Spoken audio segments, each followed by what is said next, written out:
पे आप क्या बोलना चाहेंगे और क्या पॉलिसी के सिलसिले? जी। सबसे पहले तो मैं कांगड़ा सेंट्रल कोऑपरेटिव बैंक के बिहाफ पे हमारे 17 से 18 लाख लोग जो हमारे साथ कस्टमर्स जुड़े हैं उनको मैं बधाई देता हूँ। और इस बैंक का आज एक रेजिंग डे है, जो 106 रेजिंग डे हम सेलिब्रेट कर रहे हैं।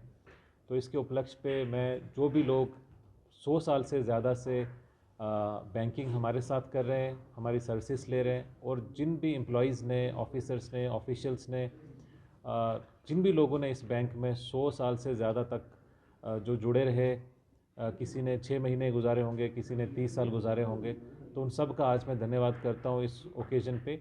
दूसरा, सिर्फ यही नहीं, कांगड़ा सेंट्रल कोऑपरेटिव बैंक के साथ जितने भी वेल विशर्स हैं, किसी ने कभी अगर कोई फीडबैक दी होगी, कोई प्रोडक्ट बनाने में हेल्प की होगी, उन सब का मैं धन्यवाद करता हूँ। हमारे यहाँ कांगड़ा सेंट्रल कोऑपरेटिव बैंक में जीएम्स रहे, एजीएम्स रहे, पुराने एमडीज़ रहे, चेयरपर्सन्स रहे, बोर्ड में डायरेक्टर्स रहे, जितने भी लोगों ने आज तक इस बैंक को एज एन इंस्टीट्यूशन अपनी कंट्रीब्यूशन से संजोया है, उन सब का भी मैं धन्यवाद करता हूँ। दूसरा, इस ओकेज़न पे हमने एक प्रोडक्ट नया इस तरीके से लॉन्च किया है कि वो हमने हिमाचल की, इंडिया की जनरल जो आगे मार्केट को देखते हुए हमने कोशिश की है। जैसे हिमाचल प्रदेश सरकार का एक टारगेट है कि हम सस्टेनेबल तरीके से डेवलप करें और ग्रीन एनर्जी की फॉर्म में स्टेट को आगे अग्रसर करें। तो उसमें ई व्हीकल्स को लेके सरकार की भी बहुत सारी स्कीम्स हैं, और आम जनता में भी ये देखा गया है कि ई व्हीकल्स की तरफ चार्जिंग स्टेशन हर जगह लग रहे हैं, लोगों ने ई व्हीकल्स लेने हैं, इंस्टीट्यूशंस ने लेने हैं। आगे कोशिश होगी कि एक क्लीन एनर्जी को प्रमोट करना है, तो उसके चलते हमने स्थापना उत्सव ई वाहन ऋण योजना जो है वो आज की डेट से लॉन्च किया है। इसके अंतर्गत मेजर फैक्टर ये है कि पहले 8% के अराउंड हमारा जो बोरोइंग लोन का इंटरेस्ट रेट था, उसको हमने ड्रास्टिकली कम किया है, और वो अब ई व्हीकल्स के लिए 7.5% किया है। ये आज से लागू है, 17 मार्च से, और ये पूरे फाइनेंशियल ईयर के लिए चलेगा। और कोशिश आपके माध्यम से मेरा ये रिक्वेस्ट है कि हिमाचल में कम से कम जो हमारे एरिया में जो 5 डिस्ट्रिक्ट्स हमारे पास आते हैं, उसमें जितने भी धारक हैं वो कांगड़ा सेंट्रल कोऑपरेटिव बैंक को चुनें। और ये बताते हुए खुशी है कि इस टाइम पे किसी भी बैंक का इससे कम रेट नहीं है। और हमने इस एल्को मीटिंग में जो जस्ट 3-4 दिन पहले हुई, उसमें ये डिसीजन सोच समझ के लिया कि बैंक का कैसे हम जो लोन पोर्टफोलियो डिस्पर्जल है वो हम बढ़ाएं, और इस सेगमेंट में जो हम ई व्हीकल्स के सेगमेंट में एक अग्रणी बैंक उभर के आएँ, ताकि हिमाचल में हम एक सिनोनिमस हो इसके कि किसी ने भी कोई व्हीकल अगर ई व्हीकल लेनी हो तो वो कांगड़ा सेंट्रल कोऑपरेटिव बैंक को चुने। उसके अलावा पर्सनल व्हीकल के लिए हमने 7.6% कोई भी 4 व्हीलर के लिए हमने व्हीलर व्हीकल के लिए हमने रखा है। वो भी काफ़ी कॉम्पिटिटिव है, और मार्केट में आज की डेट में आई डोंट थिंक उससे कम कोई रेट दे रहा है। तो इन दोनों चीज़ों को आपके माध्यम से हम ये चाह रहे हैं कि आज ये आम जनता तक, हर किसी धारक तक ये मैसेज पहुँचे, और जो 5 डिस्ट्रिक्ट हमारे पास central cooperative bank, Kangra central cooperative bank के अंडर आते हैं, तो उन तक एक मैसेज पहुँचे। उसके अलावा हमारे फीडबैक कई लोगों से आ रही है फील्ड से कि बाकी बैंक्स जो हैं वो इस प्रोडक्ट को और अच्छे से इफेक्टिव इसलिए बना रहे हैं कि वो इंसेंटिव देते हैं कई कॉर्पोरेट एजेंट्स को जो उनके लिए बाकी बैंक्स के लिए बिजनेस लाते हैं। हमारे यहाँ अभी तक ऐसी कुछ पॉलिसी नहीं थी, उस पर भी हम विचार करेंगे, और नए फाइनेंशियल ईयर में 1 अप्रैल से हम कोशिश करेंगे कि ऐसा भी हम इंसेंटिव अगर डालें कि बैंक का जो है लोन पोर्टफोलियो बढ़ सके। तो ये इसके अराउंड मंशा है। बाकी आज मैं इस ओकेज़न को बेसिकली हम सब स्टेक होल्डर्स के साथ सेलिब्रेट करना चाहते हैं। हमारी एजीएम मीटिंग है 19 को, बाकियों को, डायरेक्टर्स को, हमारे जितने भी डेलीगेट्स हैं वहाँ पे हम डिस्कशन करेंगे, उनसे फीडबैक लेंगे। पर आज मैंने चाहा कि जितने भी हमारे प्रेस से हमारे फ्रेंड्स हैं, हमारे प्रेस मेंबर्स हैं रिस्पेक्टेड, उनको बुला के आज ज़्यादा मैं बोलने के बजाय मेरा मानना है कि हम आपसे फीडबैक भी लेंगे कि कैसे हम अलग अलग डिस्ट्रिक्ट्स में, अलग अलग जगहों पे क्या क्या नीड है बैंकिंग की, और कहाँ कहाँ हम और इम्प्रूव कर सकते हैं, कहाँ हम अपने नए प्रोडक्ट्स ला सकते हैं। तो उसके लिए आप सब यहाँ पे आए, हम एक चर्चा अब करेंगे और उसमें हम फीडबैक लेंगे। तो इसके लिए आप सबका धन्यवाद। बैंक देखिए, मैं अब अगर आपको बताऊं तो मैं आपके सामने, आपने पूछा तो मैं थोड़े आंकड़े प्रस्तुत कर सकता हूं। हम अगर 31 मार्च 2025 की बात करें, और हम ऑलमोस्ट मतलब मार्च के मिड में हैं, तो हम 15 मार्च में अगर देखें तो लेटेस्ट डेटा हमारा 28 फरवरी तक का हमारे पास है। तो इसमें हमारा ये बताते हुए बड़ी खुशी है कि हम अगर हमारे डिपॉजिट्स की बात करें तो हमारे टोटल डिपॉजिट्स जो है 14,155 करोड़ रुपया हमारा डिपॉजिट था पिछले 14,888 करोड़ था मार्च 25 में। ये चीज़ बढ़ के आज 15,614 करोड़ हो। तो इस फाइनेंशियल ईयर में बहुत सारे अप्स एंड डाउन्स इस बैंक ने देखे। कई बार रूमर्स भी फैली, कई बार ऐसा भी हुआ कि बैंक बड़ा पता नहीं किस दिशा में जा रहा है, पर अनफॉर्चुनेटली वो चीज़ें कई बार लोग ऐसे फैलाते हैं। एंड फॉर्चुनेटली हम सारे एज अ टीम डटे रहे। हमने बार बार मीडिया के थ्रू अपने कस्टमर्स को ही बताया कि हम स्ट्रॉन्ग पोजीशन में हैं, और उसका रिज़ल्ट है कि लोगों ने हमारे ऊपर विश्वास जताया। इसमें सोसाइटीज़ का जो डिपॉजिट है वो भी बढ़ा है और इंडिविजुअल्स का डिपॉजिट भी बढ़ा है। और ये ऐसा बैंक है जहाँ पे सोसाइटीज़ के डिपॉजिट के ऑलमोस्ट डबल है हमारे इंडिविजुअल्स का डिपॉजिट। तो अच्छा खासा लोगों का इस बैंक के साथ जो एक हिसाब से ट्रस्ट है और वो कंटिन्यूस है, वो बरकरार है। जहाँ तक बात हम इसकी परफॉर्मेंस की करें, उसमें हमारा की परफॉर्मेंस जो in terms of sustainability NPA को लेके होता है। एनपीए जो है हमारा, वो अगर देखें हम ग्रॉस एनपीए है वो 19.5% था जब पिछले साल मार्च में। अभी हम फेब में इसको 17.93, मतलब इसको भी हमने एनपीए कम किया है। और नेट एनपीए प्रोविजनिंग के बाद जो हमारा एक बैंक की तरफ से एफर्ट होता है, वो उसमें और भी 2 परसेंटेज पॉइंट का रिज़ल्ट हमें सिर्फ इसी एक साल के अंदर अंदर जो है वो रिड्यूस करने का रिसीव किया है। नेट एनपीए पिछले साल 31 मार्च 2025 को 5.62 था, जो अभी फेब में 28 फरवरी को 3.10 है। और हमारी सोच है कि इस बार हम नेट एनपीए जैसे फाइनेंशियल ईयर हमारा फिनिश होता है तो हम 3% से कम या 3% के अराउंड अगर हम अचीव कर पाएँ, तो मैं बोलूँगा कि मैं सारे लोग जितने भी बैंक में काम करते हैं, मेहनत करते हैं, सारे बधाई के पात्र हैं। बाकी सरफेसी की प्रोसीडिंग्स हैं, कई लोग हमसे लोन लेते हैं एज अ बैंक। हमारा कोशिश है कि डिस्पर्जल बहुत सीमलेस हो, कि जिसको लोन देना है, जो एलिजिबल है, उनको मतलब आवर्स में लोन डिस्पर्स हो जाना चाहिए, ऐसी हमारी सोच है। हम digital system, loan origination system, loan management system डाल रहे हैं। And at the same time मेरा मानना है कि जो भी कांगड़ा सेंट्रल कोऑपरेटिव बैंक से लोन लेते हैं हमारे कस्टमर हैं, वो किसी भी गलत फहमी में ना रहे कि यहाँ कोई जी OTS होता है बैक टू बैक, या इसमें कोई ऐसा है कि जी माफ़ी हो जाएगी। ठीक है, बैकग्राउंड में कई चीज़ें रही होंगी, बट आज की डेट में हम जो मैनेजमेंट यहाँ बैठी है वो इंश्योर करती है कि बैंक की प्रॉफिटेबिलिटी सबसे बड़ी चीज़ है, और बैंक का interest is supreme for us.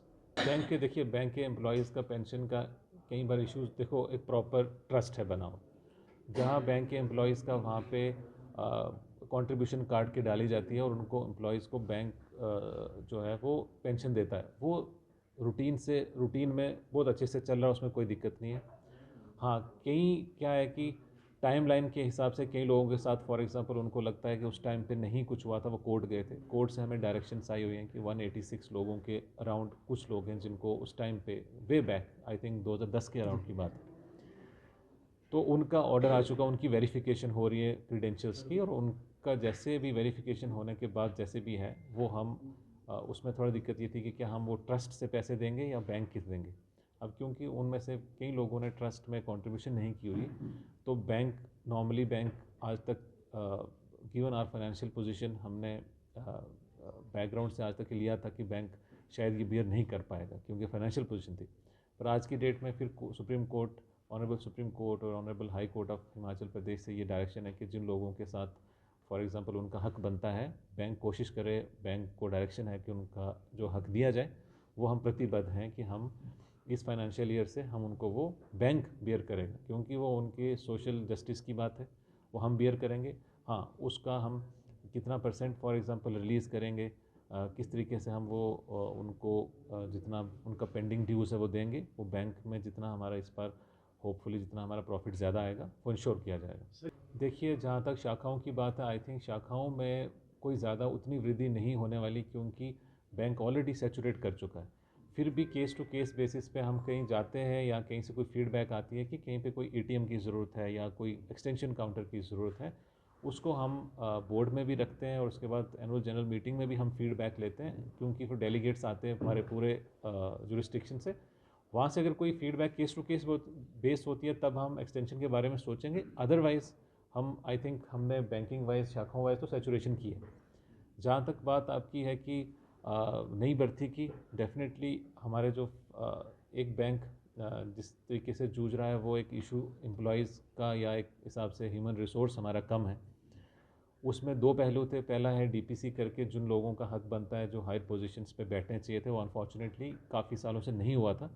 उसमें हम 80% लोगों की डीपीसी करके प्रमोशन कर चुके हैं। कुछ परसेंटेज ऑफ पीपल हैं जो उसके लिए हमने टेस्ट कंडक्ट कर लिया और ये बताते हुए खुशी है कि बड़े रिकॉर्ड टाइम में उनका कल रिजल्ट भी आ गया।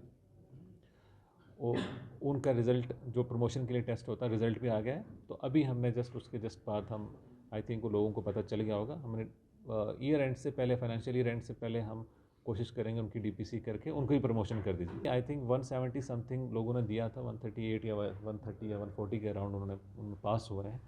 बस वही एक सेगमेंट बची थी, ग्रेड आई थिंक 4 से 3 वाले थे जी, ग्रेड 4 से 3 थे जिनका टेस्ट पेंडिंग था, सालों से पेंडिंग था, वो हमने करवाया है अभी।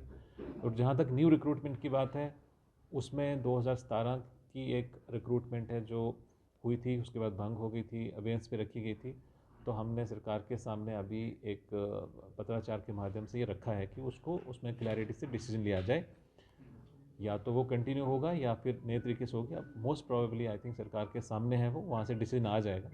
जैसे ही डिसीजन आता है कि अब साल काफ़ी आई थिंक और 10 साल होने को आए, कई लोग उनमें से कहीं और जा चुके होंगे, नहीं होगा तो आई थिंक जनता के बेस्ट इंटरेस्ट में, नॉर्मली तो वैसे सरकार का डिसीजन है, बेस्ट इंटरेस्ट में रहेगा कि नए सिरे से अगर हमारी कोई लोगों को मौका मिले और नई हमारे रिक्रूटमेंट निकले तो उससे क्या है कि बैंक का जो इसेंशियल रिक्वायरमेंट है वो भी पूरी होगी। और जहाँ तक कुछ लोगों का हमने ये भी ज़रूर माना है कि कुछ बिल्कुल कटिंग एज लेवल पे हमारे यहाँ कई बार तो हमारे पास जो इवन मल्टीटास्क वर्कर बोलो, पीएन बोलो, वो भी नहीं है हमारे पास। तो उसके लिए हमने सरकार से ये भी वैसे रिक्वेस्ट की है कि हमें इमीडिएट तरीके से जब तक पूरी फुल रिक्रूटमेंट नहीं होती तो हमें कम से कम आउटसोर्स पे रखने की जो है वो परमिशन दी जाए, ताकि हमारा बैंक जो डे टू डे रूटीन में हमारे ब्रांचेस सफ़र ना करें। और हमारे ब्रांच मैनेजर्स ने बहुत अच्छे से, हमने एक सिस्टम अभी ये भी डाला है रिव्यू का, हमारा हर मंडे रिव्यू हो रहा है और बड़ी खुशी बात है हमारे लिए। बहुत ब्रांच मैनेजर्स काफ़ी अच्छा काम कर रहे हैं, उनको हम शाबाशी भी देते हैं।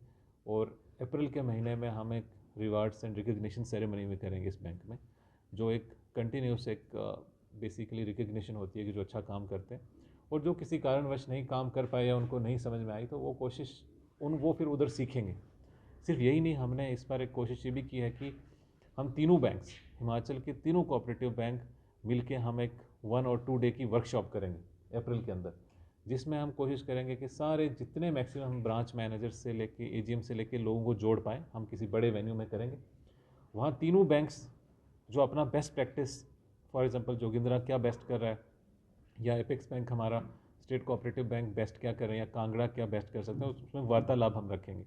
और उसमें एक्सपर्ट्स को बुलाएंगे जिसमें हमारी रिकवरी की बात होगी, सरफेसी की बात होगी, बेस्ट प्रैक्टिस की बात होगी, ताकि हम जो कोऑपरेटिव जगत में हिमाचल में जो फाइनेंशियल फील्ड में जितने कोऑपरेटिव्स हैं, हमारे बैंक हैं, फाइनेंशियल इंस्टीट्यूशंस हैं, वो एक ऐसा डॉक्यूमेंट तैयार करें, एक ऐसा आगे का जो रूपरेखा तैयार करें कि हम एज ए कोऑपरेटिव बैंक कितना अच्छा परफॉर्म कर सकते हैं स्टेट के लिए और अपने लोगों के लिए, कस्टमर्स के लिए, और अपने जैसे किसानों के लिए, बागवानों के लिए हम क्या अच्छा कर सकते हैं। हमारे कई बच्चे हैं जो नए स्टार्टअप्स खोल रहे हैं, उनको क्या सपोर्ट हम दे सकते हैं। तो इस सारे जगत में हमारी डिटेल डिस्कशन हो। हमारा बेसिकली मंशा ये है कि व्हीकल्स के around Kangra central cooperative bank vehicle की लोनिंग के लिए एक अग्रणी बैंक बन के आए। ई व्हीकल का जैसे मैंने बताया, ऐसे ही 4 व्हीलर के लिए हमने अभी किया है, जो नॉन ई वो भी हैं, उनका 7.6% किया है। और इसके अलावा मैं ये भी बताऊं कि जिन लोगों का सिबिल स्कोर वगैरह अच्छा होगा तो नेचुरली कुछ परसेंटेज पॉइंट जो है वो और भी based on case to case basis वो वहाँ के ब्रांच मैनेजर्स के साथ वो विज़िट करके वो पता कर सकते हैं। और आपके माध्यम से वैसे हमने मीटिंग भी की, पर हम ये कहेंगे कि जितने हमारे ब्रांच मैनेजर्स हैं वो कोशिश करें कि जहाँ जहाँ पे डिस्ट्रिक्ट हेडक्वार्टर्स में, सब डिविजनल हेडक्वार्टर्स में जो हमारी व्हीकल्स की एजेंसीज हैं उनके साथ टाई अप करें, ताकि हमारा लोन डिस्पर्सल इस फील्ड में बढ़ सके। 5% है ई व्हीकल का और 7.6 है 4 व्हीलर का, जो ई व्हीकल नहीं है, पर्सनल व्हीकल के। परसेंट के अराउंड था शायद 8% मतलब हमने 0.5% इमीडिएटली डाउन किया। वो जस्ट यही देने के लिए कि हम एक अच्छा प्रोडक्ट, एक अच्छा हम लोगों को क्या हम सौगात दे सकते हैं और बैंक के लिए कैसे लोन का डिस्पोजल बढ़ सकता है। जी जी सर, जो फाइनेंशियली डाटा आपने बोला, ये अगर प्रेस बुक जो बनाया उसमें शेयर डेफिनेटली कर देंगे श्योर